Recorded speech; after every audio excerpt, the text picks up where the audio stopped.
হ্যাঁ, গতকাল রবীন্দ্র শতবার্ষিকী ভবনের প্রাঙ্গণে ভারতীয় জনতা পার্টির জনজাতি মোর্চার উদ্যোগে যে একটা জনসভা হয়েছে, সেই সভাতে যে মন্ত্রী বিকাশ দেববর্মার একটা বক্তব্য ইতিমধ্যে সামাজিক মাধ্যমে খুবই ভাইরাল হয়েছে। দু চারটা আমার নজরে এসছে। তিপ্রামথার কিছু কার্যকলাপে শুধু ভারতীয় জনতা পার্টি বা জনজাতি মোর্চা কেন, সমস্ত গণতান্ত্রিক দলেরই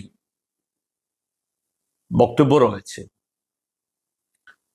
বা তাদের কার্যকলাপ সম্পর্কে,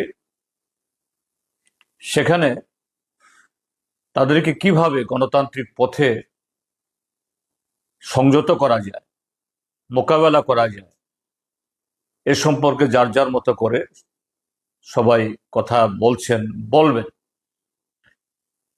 কিন্তু মন্ত্রী বিকাশ দেববর্মা যে ভাষায় কথা বলেছেন, এটা তো একটা ভদ্রলোকের,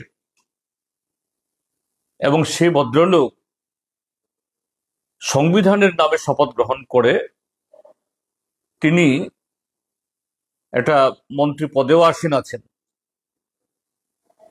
এটা একজন ভদ্রলোক এবং একজন মন্ত্রীর ভাষা হতে পারে না, একটা একটা গুন্ডাদের ভাষা। এবং আরো দুর্ভাগ্যের যে রাজ্যের যে মাননীয় মুখ্যমন্ত্রী একই মঞ্চে তিনি আছেন, সে মঞ্চে আবার বিজেপি দলের সভাপতিও, আবার আমাদের দেশের সাংসদও। এবং এই দুজন ছাড়াও দেখা গেছে আরো দুজন মন্ত্রিসভার সদস্য সেখানে ছিলেন। মন্ত্রী সুশান্ত চৌধুরী,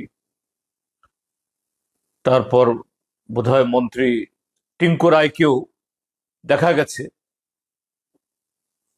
সেই সময়তে মন্ত্রীগণ সেখানে ছিলেন কিনা আমি জানি না, কিন্তু মুখ্যমন্ত্রী সেখানে বিরাজমান। যে ভাষণ দিয়েছেন, ভাষণ তো মোটেই না। একটা মন্ত্রী বক্তব্যের মধ্যে সরকারের জনমুখী কর্মসূচি, যেহেতু জনজাতি মোর্চা, রাজ্যের ট্রাইবেলদের জন্য তাদের কি কর্মসূচি, তাদের শরিক দল তিপ্রামথা,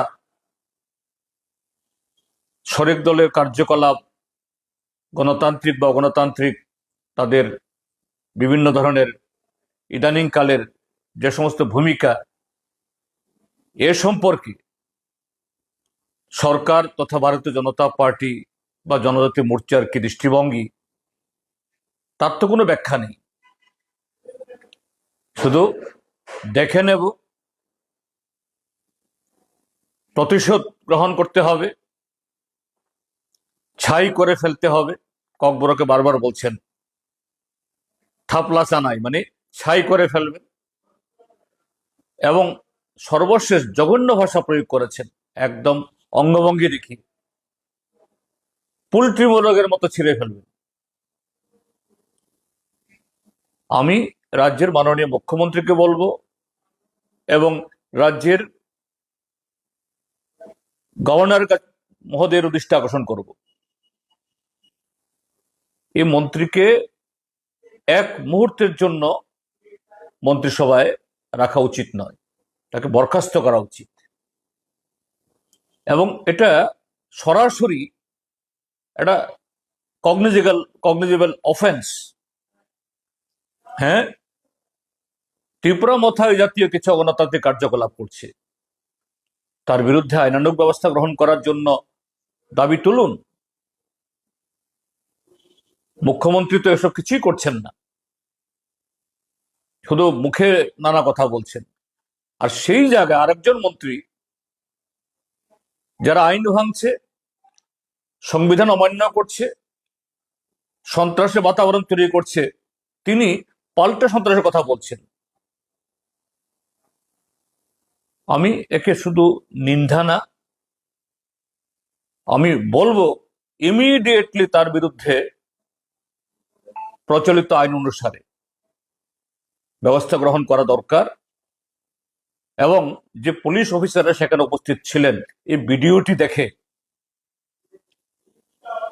ভারতীয় ন্যায় সংহিতা নতুন যে আইন হয়েছে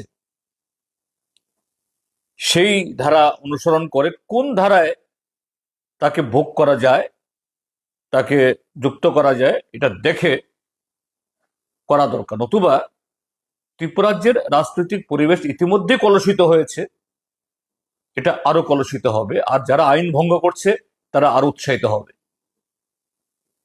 বড় সাক্ষী রাজ্যের স্বরাষ্ট্রমন্ত্রী তথা মুখ্যমন্ত্রী, তিনিও যদি পদক্ষেপ গ্রহণ না করেন এটা তারও অপরাধ হবে, অন্যায় হবে, গর্জিত হবে।